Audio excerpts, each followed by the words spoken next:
This is Shopify Masters, the e-commerce marketing podcast for ambitious entrepreneurs. It's powered by Shopify, the easiest way to sell online, in person, and anywhere in between. To get an extended 30-day trial, visit shopify.com/masters.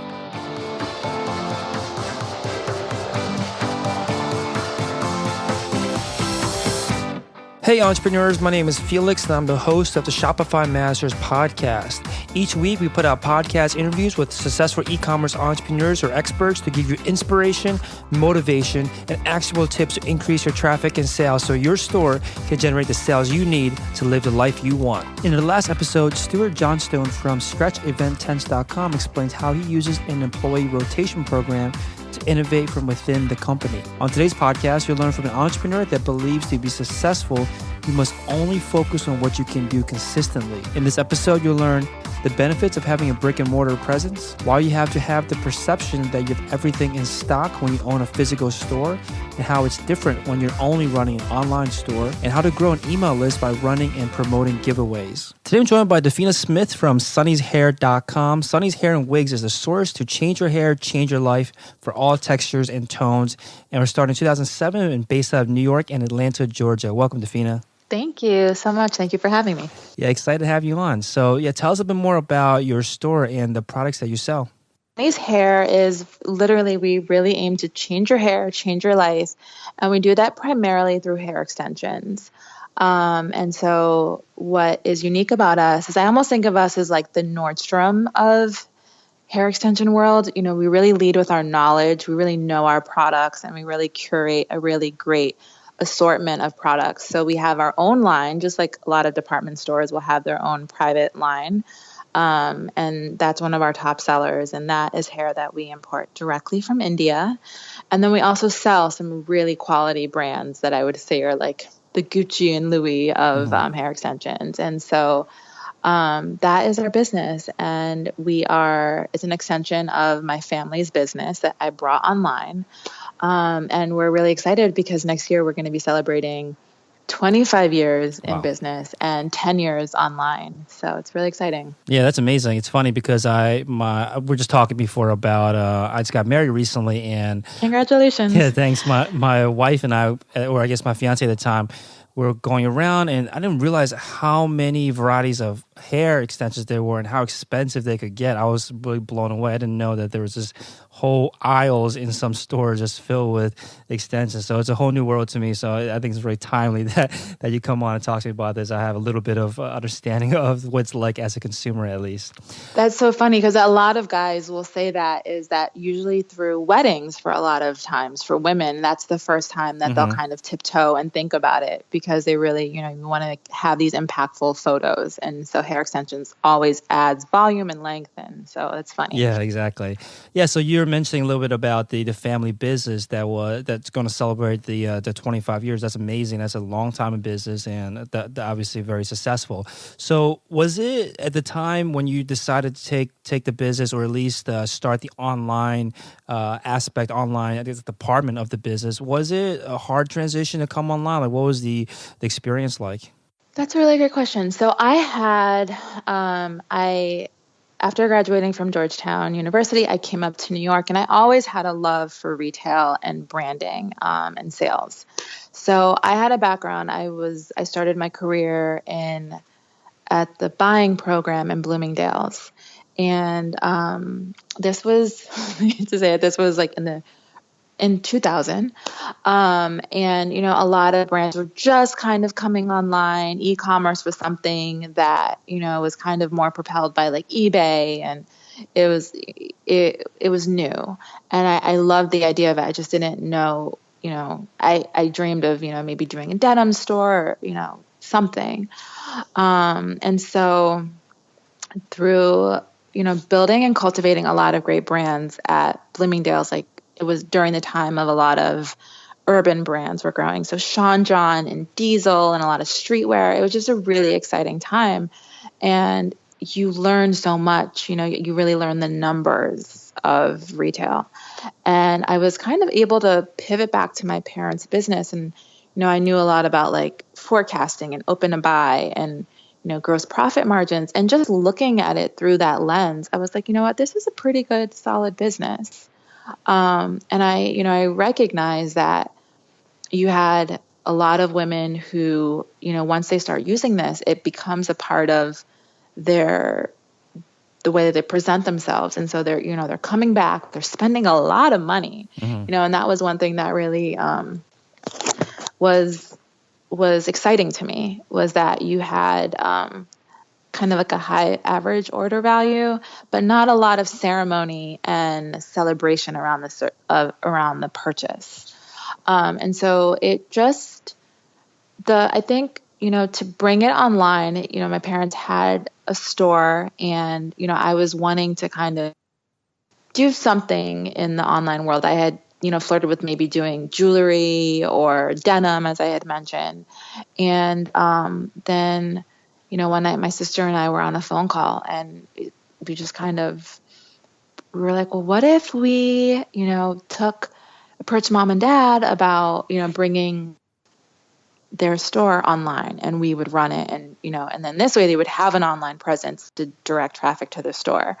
And I think at first my parents were like, sure, whatever, they were kind of like, what people are, I don't even think they were really processing like where people would put their credit cards, etc. But I think they were really open, and there wasn't a lot of struggle or convincing, or it just felt very organic. Makes sense. So, obviously starting an online business with an existing offline store is completely different than just starting straight off the bat with an online store. And what kind of parts of the offline business, the brick and mortar business, did you felt helped you get a head start? Like, what parts of it were you able to kind of, not necessarily reuse, but did you already have in place that helped you get that online store going? That's an excellent question. So I think what it is amazing opportunity if you do have the chance to do brick and mortar. For me, I really grew up, working occasionally on weekends, and, in summers occasionally behind the counter selling hair and talking to the customer, and really being able to identify common questions and recognizing. I think one of the biggest things is that you start to really see that in a store, you have to give the perception that you're very big and that you have a lot in stock. But really, for a lot of people, you typically sell probably 20% of your stock is responsible for 80% of your sales. And the rest is just kind of is zhuzhing, I guess, to make it, and but online, you don't have to fill the shelves with all of the stuff that may or may not sell. You can curate a lot more. And so it was just really a great thing to be able to bring the customer, your customer, you've been talking to them. You don't have to draw a customer avatar, right? You these people in your mind. And so that's what's great about a brick and mortar. And I think it can be a good and bad thing. And I think one of the bad things that it can be is that, and I think that e-commerce is just starting to kind of evolve away from this, is that it does sometimes bring you into this mindset of like making it like I'm taking my store and I'm doing an online catalog, and I, am just, it can feel a little, you're not talking the way you would talk to your customers on your e-commerce site. You put up your product description, but it's not conversational. It's not engaging. So those can be some of the challenges, but we knew our customer. Yeah, I've heard that time and time again about one of the benefits of starting offline first is that you actually get to talk to your customers and understand what kind of questions that they might have that they probably wouldn't ask if you only communicated with them online. You just don't have that opportunity to engage the customer that way. So that's a great point. And you mentioned that one of the, I guess, negative sides of having an offline store, brick and mortar, is that you have to have this perception that you have everything in stock. Why do you feel like you can't, I guess, curate it the way that you would curate an online store? Because I think, people don't like to go into a store that feels kind of empty. And that's changing as people approach more of a boutique. But, people want, for instance, if you go to a store, and most of the time, I just know this even with retail, most of the time it's like basics kind of sell. But you have to draw people in with the shiny object, right? And you have to, have in the mannequin something that most people are not really going to buy, but you're telling a story and you're creating an experience. Retail is very experiential, and you're selling not who you actually are, but the potential of who you could be. That's what retail really does and engages people in. And so, even though 80% of the time, like I live in New York, and 90% of what I wear is black. It just happens. I moved here 3 years ago. I had all these great colors, but I don't want to go into a store that's all black everything. I want to believe that I could, go out one night and wear sequin shorts, this and that. But I usually leave with the black t-shirt. So that's kind of what I think you get caught up in when you have an actual brick and mortar. I see. That makes sense. And do you feel like this is a experience that you need to replicate for your customers online? Like sell them the story, sell them of the potential, give them the flashy stuff up front, and then they might end up getting something, in between flashy and I guess boring, somewhere in between when they actually leave? I think that online that it isn't the case. I think that because you're missing that visceral element of touching and trusting, I think that people really want to see what's going to arrive in the mail, and not so much lifestyle is important in e-commerce, but I think the things that really convert are really seeing, for like, what is the color going to look like on, really seeing a close up of what we call in hair extensions, like the weft or the tip, or, really seeing the details and dimensions, how they actually are really important, and I think sometimes you can see a lot of sites that are just gorgeous. They're engaging and they're, these just visually dynamic things, but they don't necessarily convert as well.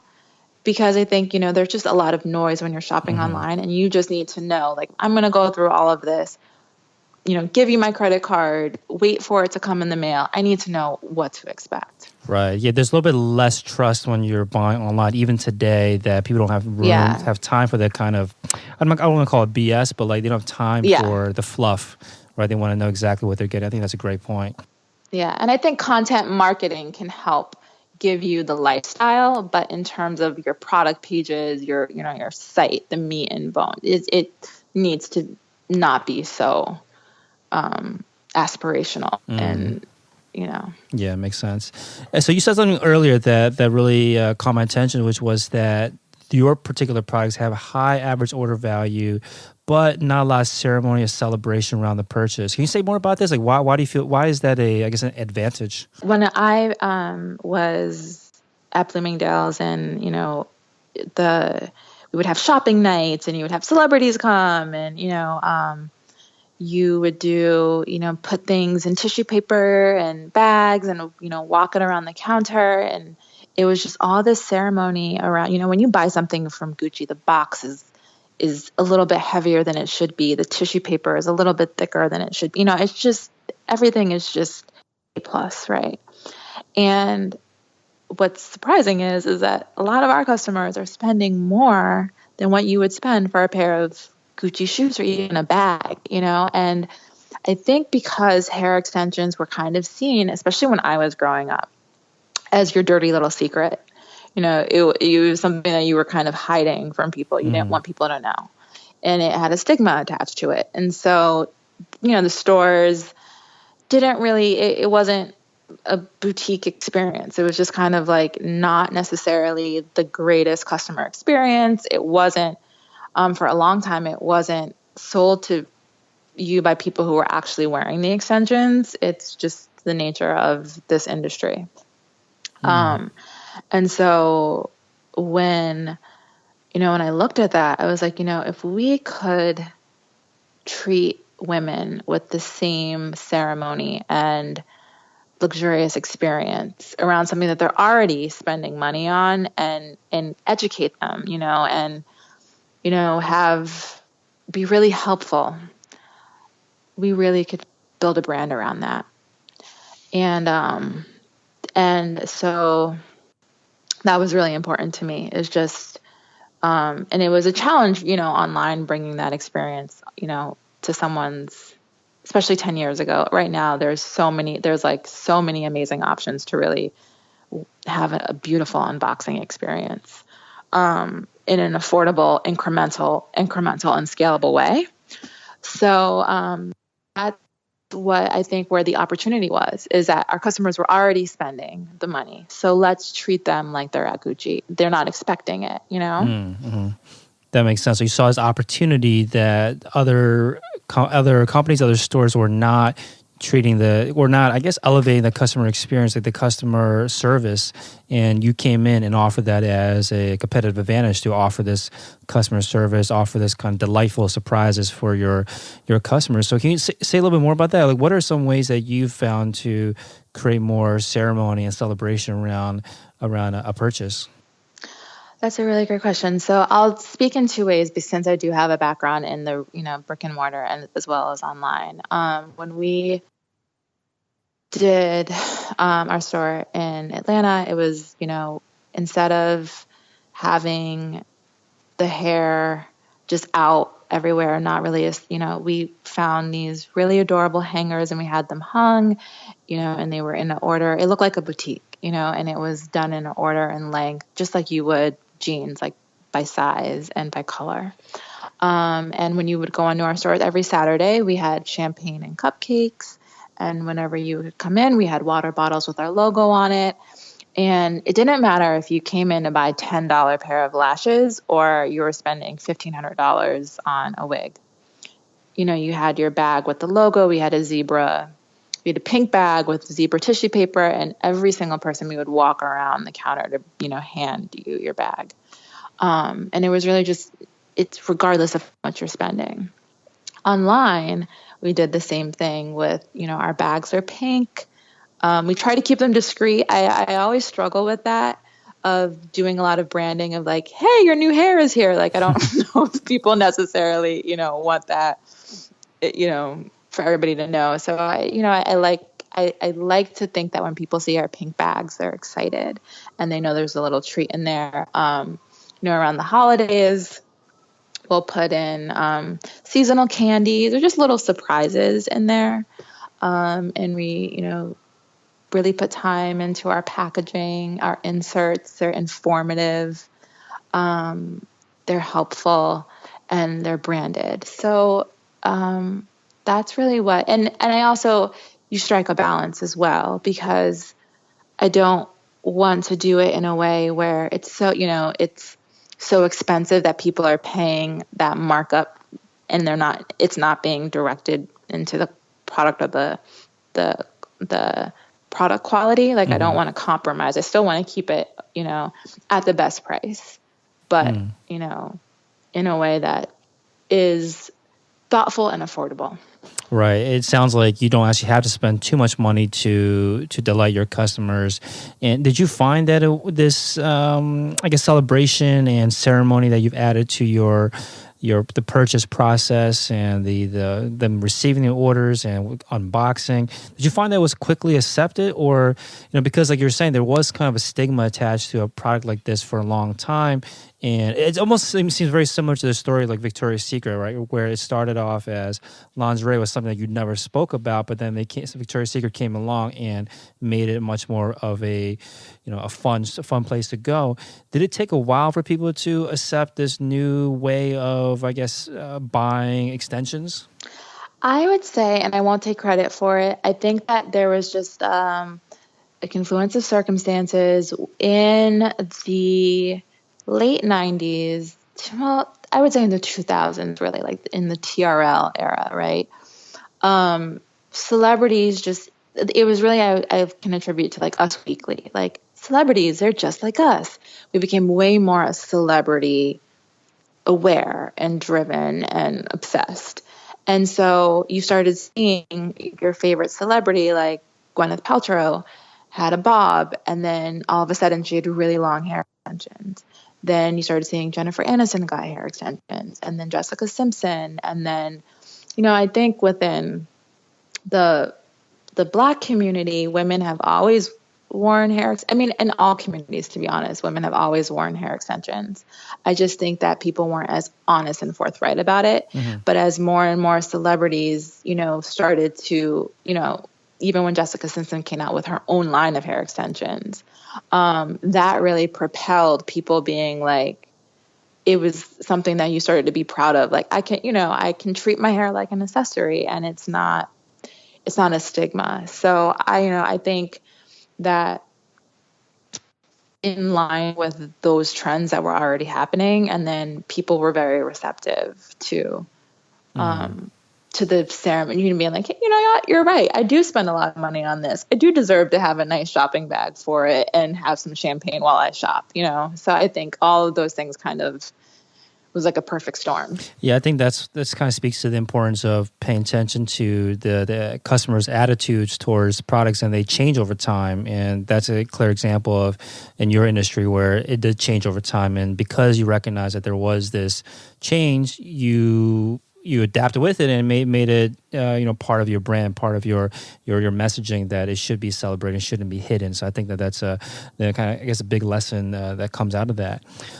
So you, I'm going to go back to the very beginning now of the business. So you and your sister spoke to your parents about opening up this online version of the business, the brand, the store. And so you opened it up, and what happened? Like, what was the first month or first few months, first year like?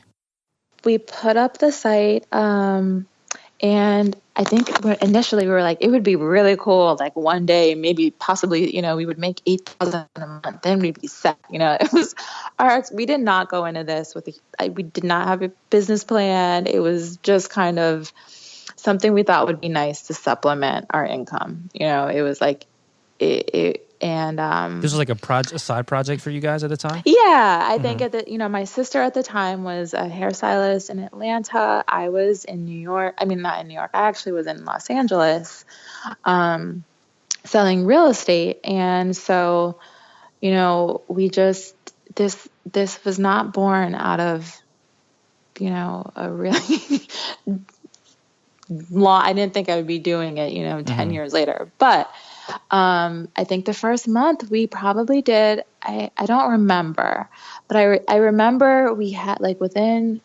think we put it up on a Friday. We had our first order by Sunday.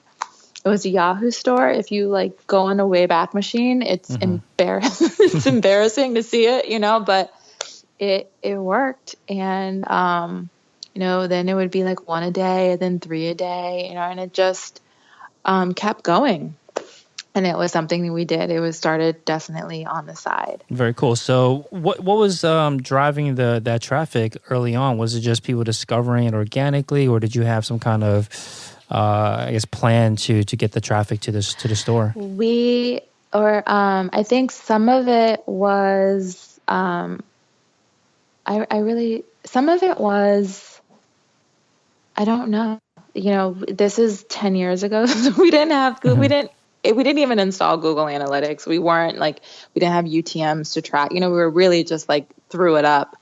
I don't even think we did AdWords for it for a couple of weeks. I think it organically came up when people were searching. Yeah, it makes sense. So when was the transition then to moving off of Yahoo and onto your own store? So it was on Yahoo for a while. While we were on Yahoo, my sister exited the business, and so I became under my direction. And at that time, I wanted to do, a way more experiential website. And I had a custom designed site on Xcart. I had a team of developers. I had 2 different designers. It was very, very, very expensive to do. Yeah.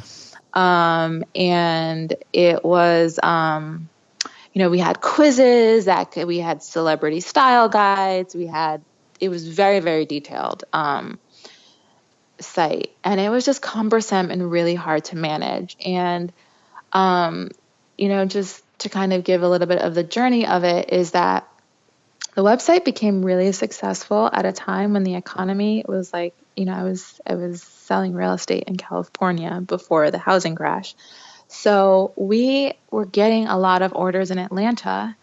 And we, at the time, decided, my parents, we were just talking, and my Sonny came up, was like, I think you guys should go open a store in Atlanta because you're getting so many orders there. My sister lived there. She did hair, so she had, connections. And so I was running the Atlanta store. And so for a long time, up until about 3 years ago, the website always it was always still almost like a side project. Sometimes how you start something is how it stays, no matter, how hard you try to overcome it. And when you have a brick and mortar store, it is very time consuming, and the customer that's right in front of you is always going to catch your attention first. Right. And so the website was always kind of something, I would take calls at night after being at the store all day, and I'd be on, at night with the development team working and tweaking. So the evolution to Shopify came is because personally, I had twins and I got married, and I was going to have to move to New York, all very, very sudden. And I had a very high-risk pregnancy. I was on bed rest in the hospital, and my children were born, and they were in the hospital for an additional 5 weeks. And it was just really, and it was stressful. And I was also having to coordinate closing my office and moving all of my operations to New York for the website. How short of a timeline are we talking about? Like, how was this going to, a couple months?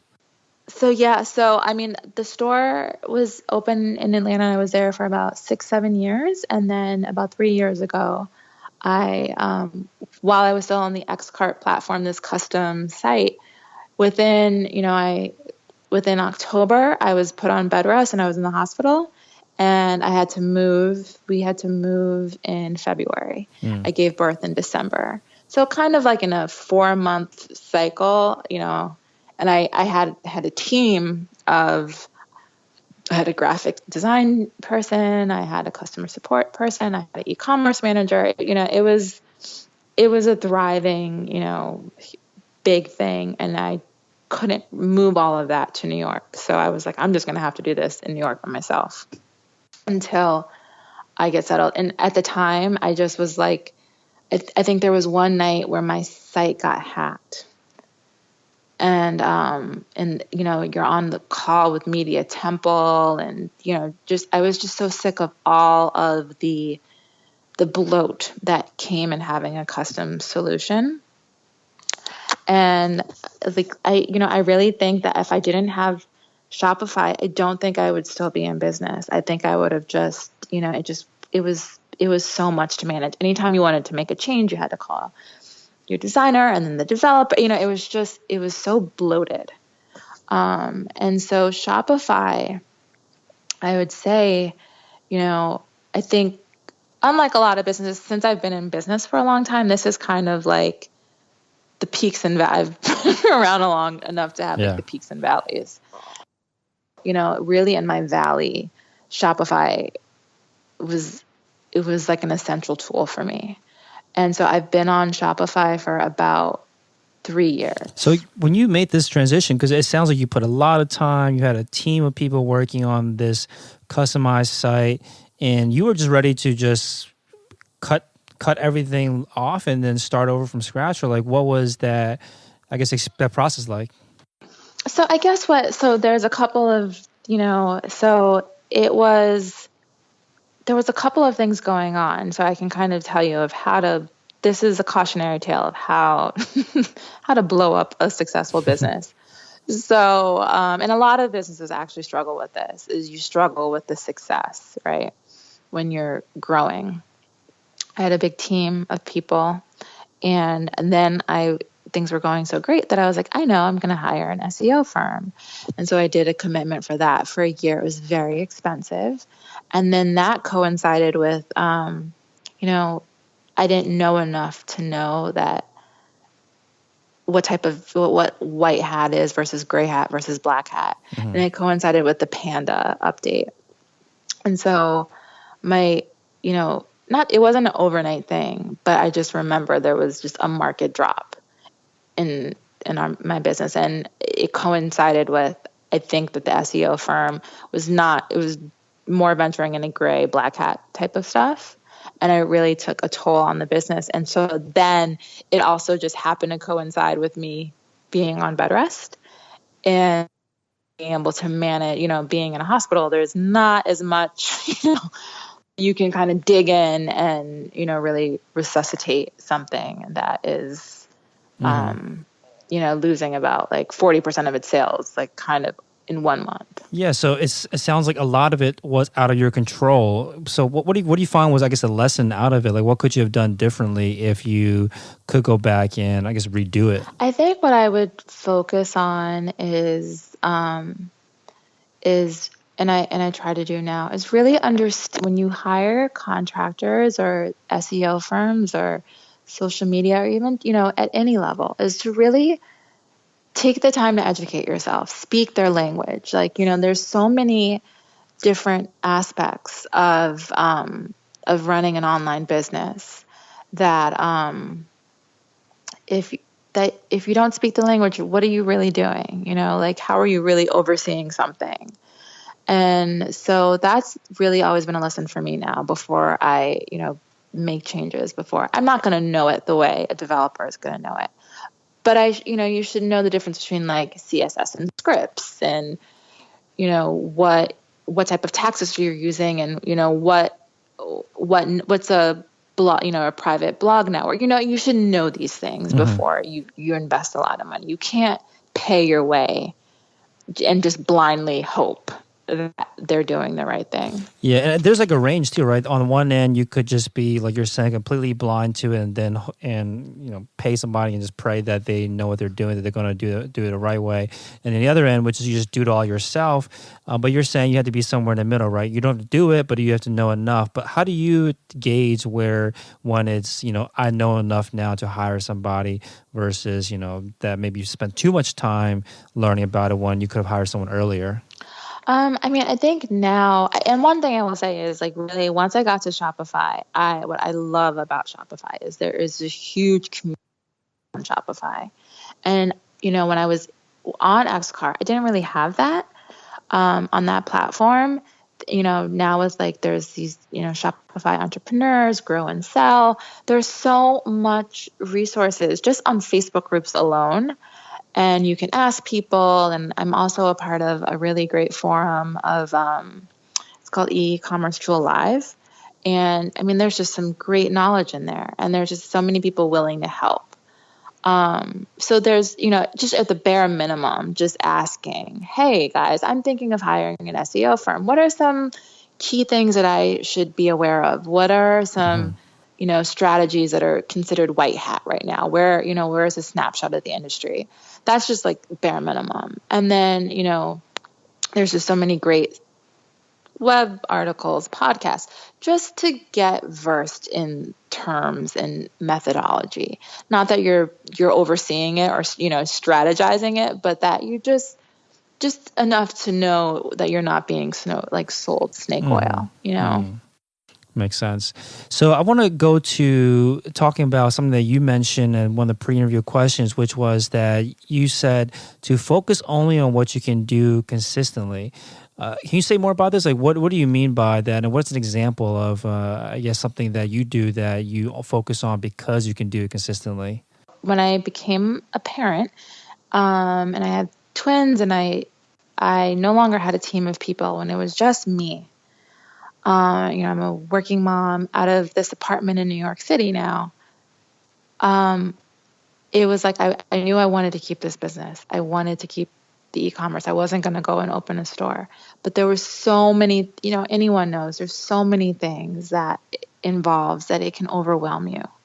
And so I really just focused on, I might lose a lot of customers, and I actually did. I lost just a lot of customers who were just used to a level of service I could no longer give. But I just had to focus on, if I want to keep this, I always know consistency is the name of the game. People are very forgiving if you're consistent and you manage their expectations. And so for me, I think for a lot of businesses, especially when a time in your life happens where circumstances change or you get overwhelmed or you're stressed, I think instead of just getting focused on taking on more and more and more, the more that you can just kind of pull back in and be like, what's just the necessary components to making this going forward? And so for me, I found I love writing, and I was like, and I love kind of taking the educational approach to selling. I knew I could commit to writing one blog article a week, and I kind of automated that so that one, I could sit down when my kids are taking a nap, I could do the one blog article.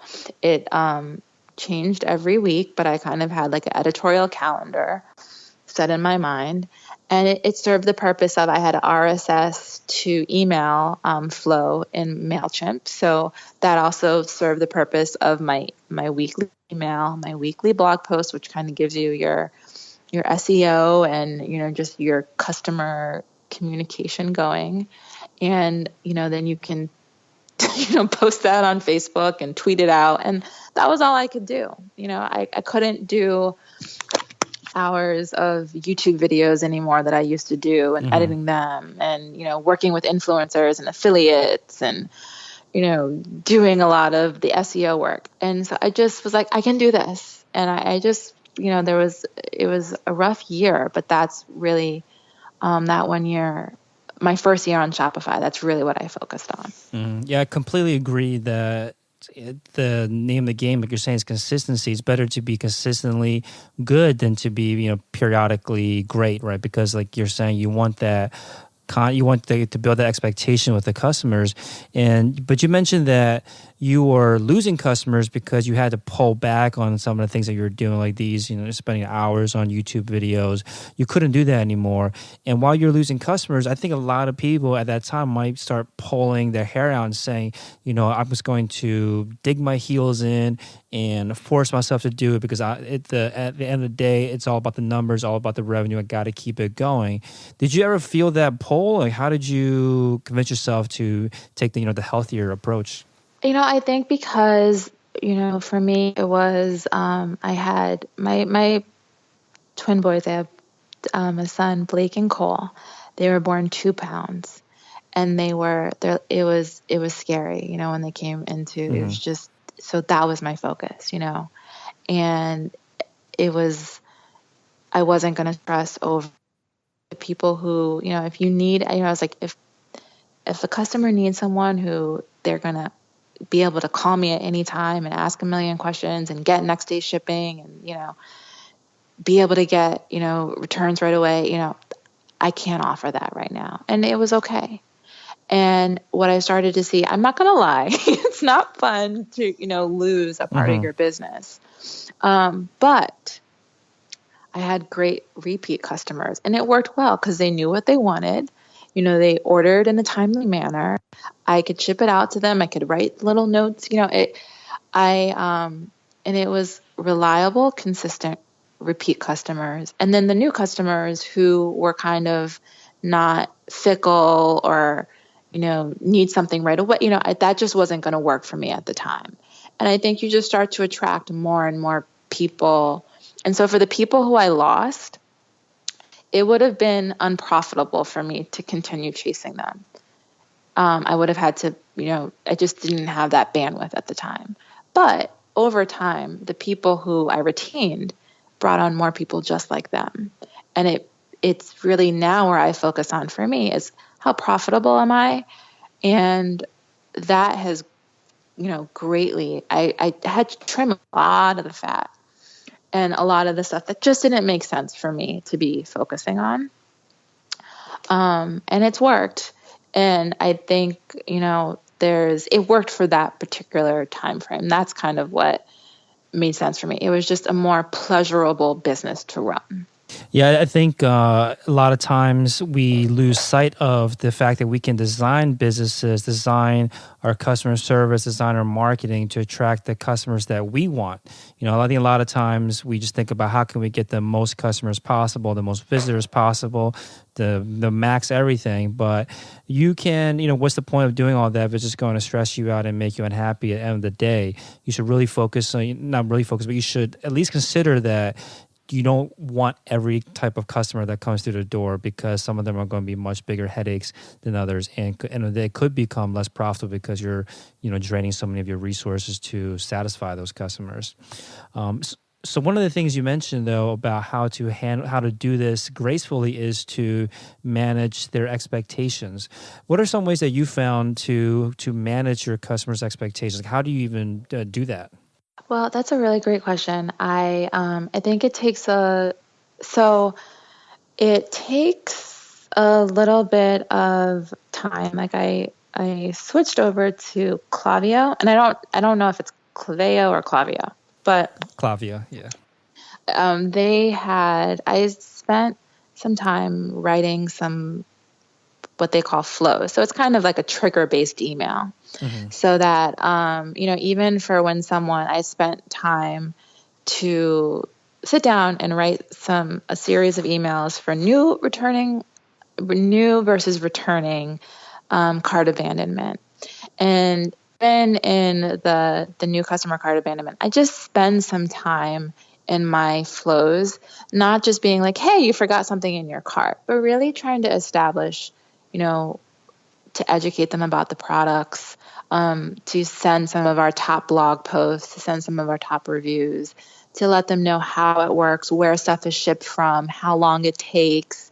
I'm not, we have express shipping, but I always say, once I hand it to the post office or FedEx, I don't control all the factors that go into getting it to you there. So it's, next day is kind of 2 to 3 days, or, really just trying to just provide as much education as possible in an automated way, not in a way that's like, that you're answering every single inquiry. Mm-hmm. Even on like live chat, I have a lot of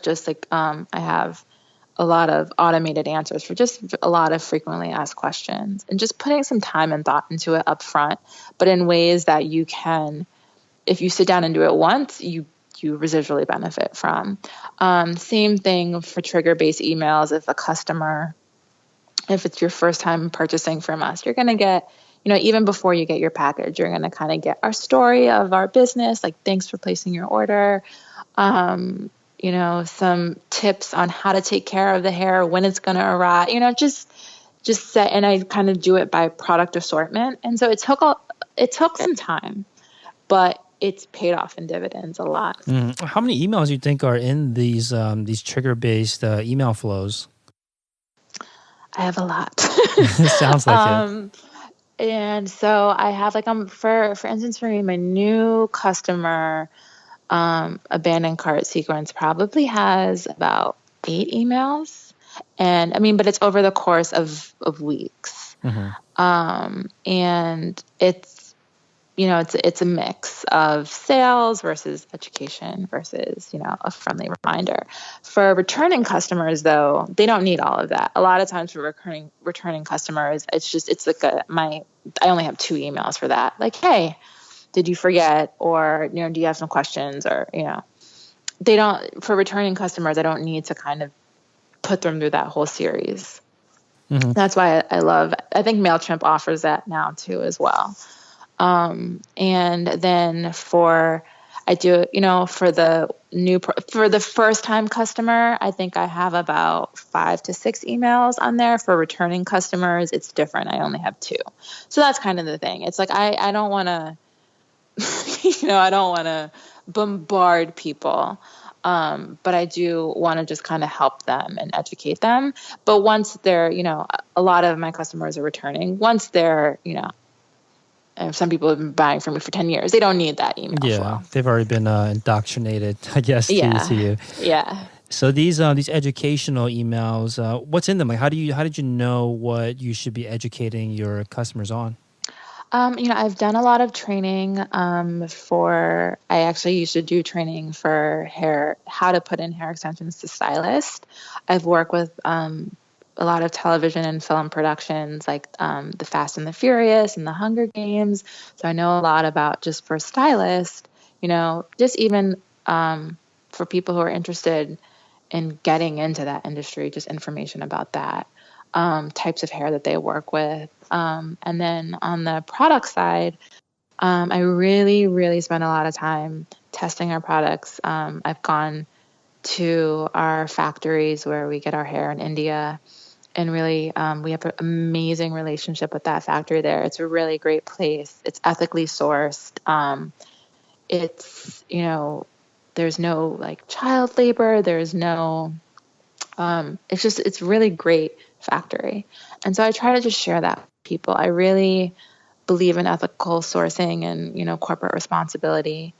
And, in the last 5 to 6 years with the advent of like AliExpress and Alibaba, there's just been a lot of flooding in the market of I would say subpar hair extensions, and they use a lot of harmful ingredients that aren't really allowed here to process the hair. It's mislabeled, it's mismarketed. It's not really it's super regulated industry here.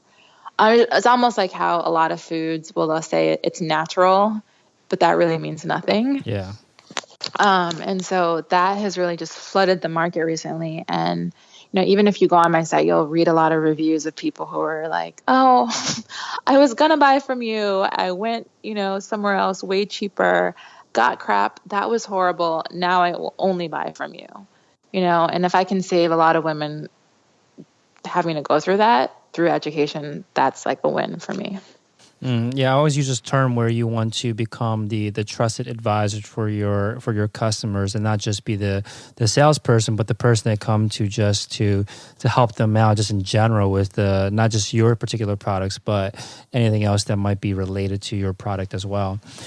Yeah. So you have these email flows, so you have all these trigger-based emails, but how do you even capture them in the first place? How are you able to get these email addresses? Oh, that's a great question. So I really, in the last year, I've really stepped up my email acquisition.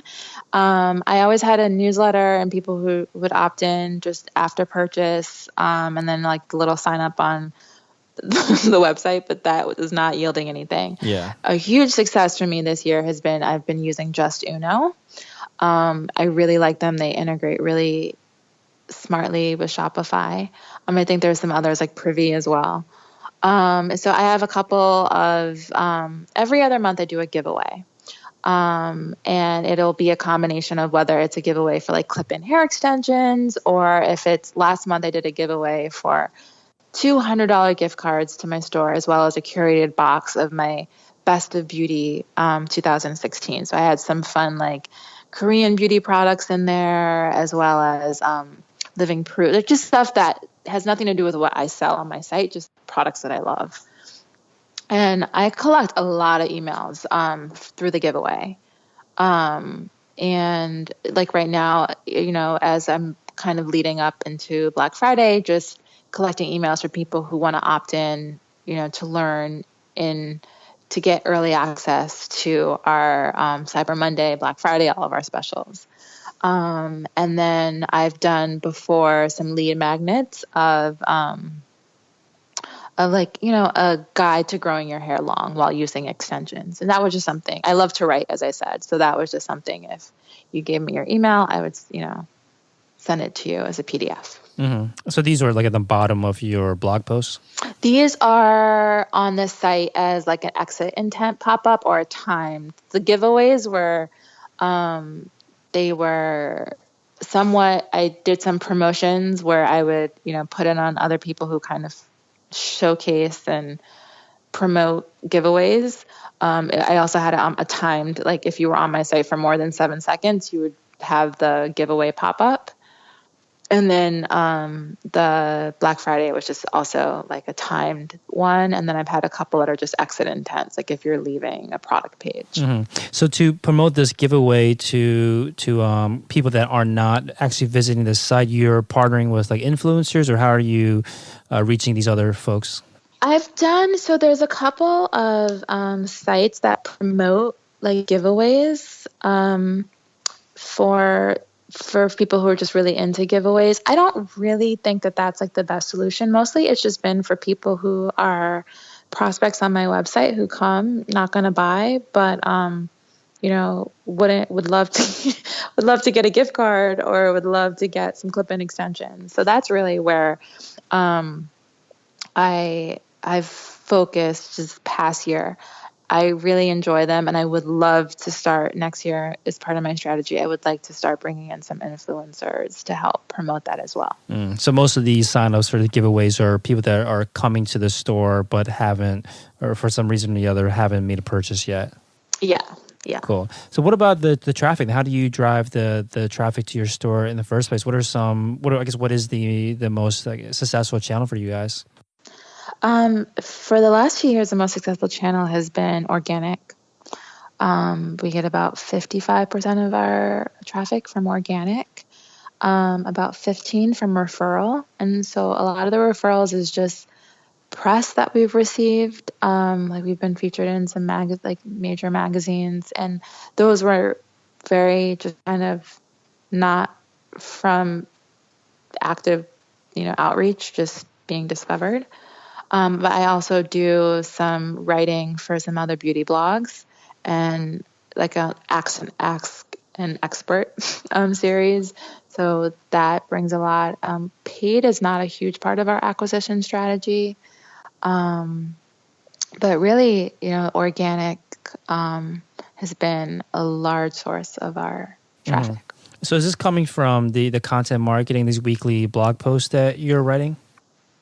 Yeah, a lot of them are coming from, that's, as I said, it's like, it seems small in the moment, but if you can do one a week, every week, and that's the least that you can do, if you aggregate that over 10 years, that's almost 600, articles, that, and what I'll, make an effort to do is go into older ones sometimes and kind of update them and refresh them. So a lot of that is just, it's just a lot of people coming in through the blog or just, Yeah, and 600 blog posts. So you never felt like you approached a week and where you're like, I don't know what to write about? Oh, many times. So I create kind of like a backup default. I have in Asana, I have an editorial calendar, and it's kind of like my default editorial calendar in case I don't get inspired. So and a lot of times, one thing I will suggest for people is who hit, because years of writing blogs, you're like, oh my God, if I write the same thing again. Yeah. I found when I was really just being like, I have no creativity, taking questions that I was getting from live chats a lot or from email chats. And if I would get them more than 2 times, similar questions, not the exact same, but similar, then I would just, instead of, just sending an email to one person, I was like, let me respond to this as a blog post. I see. So that's a great way to just get new ideas, but then also, of course, answer an actual customer's question at the same time. Yeah. Cool. So once you have these blog posts written, do you also promote them in any way, or is it just through the email list that you have built out, or do you push them out to other platforms? It's mostly through just my social channels. I'll, put them on Facebook. I'll boost those posts on Facebook. Or sometimes I have been recently using them as Facebook ads. And that's been really successful. Just because it's more conversational, and it's more starting a relationship. And then I have my funnel there to kind of capture them if they don't, it's not really about, I got to convert this, click Facebook. I have enough conversion tools, I guess you could say, throughout, different articles, YouTube videos, et cetera, to kind of take a cold lead and make them warm, and over time convert them. Right. You eventually capture their email address and get them kind of deeper in the funnel at some point. So that's cool though. You have you write a blog post and sometimes you will post it onto like the fan page or something and then boost it that way. Yeah. Do it that way. I haven't really done anything paid within Twitter, but I have with Pinterest. Sometimes I'll make I'll take a blog post, turn it into an infographic, and then put it on Pinterest and promote that as a pin as well. Very cool. Do you do this yourself or do you hire somebody to create that infographic? I do it myself through Canva. Oh, cool. Yeah, Canva is a great tool. So, speaking of, you mentioned Canva, Asana, Just Uno, Klaviyo. Like what other, because it sounds like are you still just a one-person team at this point? I am still a one-person team. I will say two things. I just entered this last year. I applied to this Goldman Sachs 10,000 Small Businesses program in conjunction with the Tory Burch Foundation.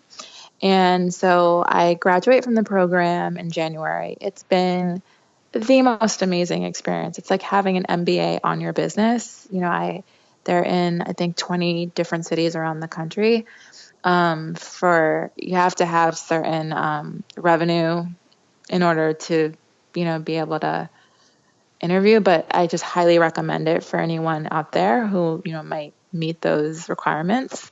So I am very much focused on hiring a team next year and not having it be me. But, for the last 3 years, I would say that first year I was kind of like in survival mode. And, now my kids are in preschool. And so now I'm ready to, kind of grow a team. But in the absence of having a team, it's just been me. I flirted with having a virtual assistant for a month. That didn't work for me. But I do have one thing that I've been on board with for about 9 months now is a service called Hey Carson. And they're kind of like they can do little tasks for you for your Shopify store. And it's kind of like little tinks and little things that you have to tweak here and there that if you're not a developer, it's just, you could really mess up your site. And it's a flat fee, and I love them. I highly recommend them. Yeah, Jonathan over there, Hey Carson's a great guy. I think he has a great program going. Like you're saying, kind of takes that one big element out of running his business. You don't have to worry so much about the technical side, but then you don't have to have a full-time person, that's just probably sitting there most of the time doing nothing on your team. Exactly. So other than these services, this program that you're enrolled in, are there any other kind of apps or services that you rely on to help run the business? Yeah. So one that I love is Riskified. It's and it's not for everybody, but as I said, I have a very high average order transaction, and my industry is hair extensions, for whatever reason, is a very high fraud segment of internet business. And so Riskified is really great for me because before I would get, even with like international orders, I would spend a lot of time trying to, contact orders that seem a little shady. And, for me, a lot of my clients are stylists. And so they're ordering it at their salon with their client's information. The billing and shipping is separate. It's red flags everywhere. And if I didn't ship, I would lose about 30% of my business. So I really like them because they analyze it for you instantaneously. They provide insurance. It's not for everyone. It makes sense for me because chargebacks can become very cost prohibitive. But that has saved me a lot of time of not having to track down and call and ask them to send, just you're kind of reading tea leaves. I really like Just Uno.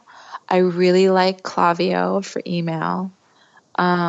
It's expensive, but it really automates a lot of things, and it really has some really, great tools. And other tools that I use, I love Canva, for, not always having to call a designer for everything, a graphic designer for just simple things. It really allows you to just churn out more stuff for social and your email newsletter. I think it's fantastic. And then just for project management, I really like Asana.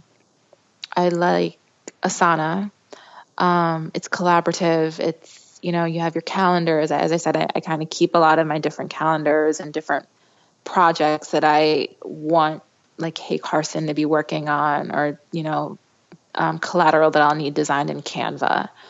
And then I really like Gmail for business. So I use Gmail to answer my customer support, but I have a lot of canned responses in there that I really like. And I think that those are essential tools for my business. But Very I think cool. that that's it. Yeah, so with you running this business by yourself and all these apps and tools, can you give us an idea of how successful the business is today? So the business, I would say we are, the most we've had this past year is on track. We are we're low to mid six figures business. We're on track right now our sales are up 40% from last year. And I say ours, it's funny, I'm still used to having a The team. royal us, yeah. Yeah. Royal we. And it's definitely the most profitable year on so far. So that is a snapshot of it right now. Nice. So where do you want to see the business go next year? Where do you want to see it go in terms of the business itself? You said you had your own line. Like, where do you want to see everything be this time next year? So I would like to, there's two huge goals that I have for next year, as it's our 25th anniversary and 10 year online. So I would like to, I'm working on right now developing a line of products called Good Hair Days that maintain and protect the extensions. People are always asking, you need sulfate-free shampoo and conditioners and products that are really lightweight and designed and formulated for extensions. They have specific needs. So I'm really looking forward to offering that. And I would like to also offer that more on like a subscription basis for people. So you kind of set it and forget it. Whether it's every month or 2 months. And then I'm also looking forward to really launching. In our stores, we have amazing wigs, and online we don't have as many wigs. And I would like to be able to offer something called Wig Dazzle, which is a monthly subscription for different wigs kind of curated by your style personality. And so I'm really... I think that would be a fun way to offer wigs online. And the final thing is to, maybe tiptoe into having a little bit more of a multi-channel approach to retail, whether it's eBay or Amazon, specifically even with these the private label products and the products for maintaining the hair extensions. Very cool. Yeah, sounds like a great channel, great product line that's coming out for you. I think that kind of subscription-based business, great way to obviously improve the overall revenue, but then also have the stability of that guaranteed revenue every month. So yeah, thanks so much again for your time, Dafina. So sunnyshair.com is the website. Anywhere else you recommend listeners check out if they're interested in the products or interested in follow along with you and your business? No, they can check us out. Our Instagram handle is Sunny's Hair. We have some really amazing stylists who do amazing work with our extensions, so it's really fun and visual to see, as well as our YouTube channel, which is Sunny's Hair as well. Awesome. Thanks again, Dafina. Thank you so much, Felix. Thanks for listening to Shopify Masters, the e-commerce marketing podcast for ambitious entrepreneurs. To start your store today, visit shopify.com/masters to claim your extended 30-day free trial.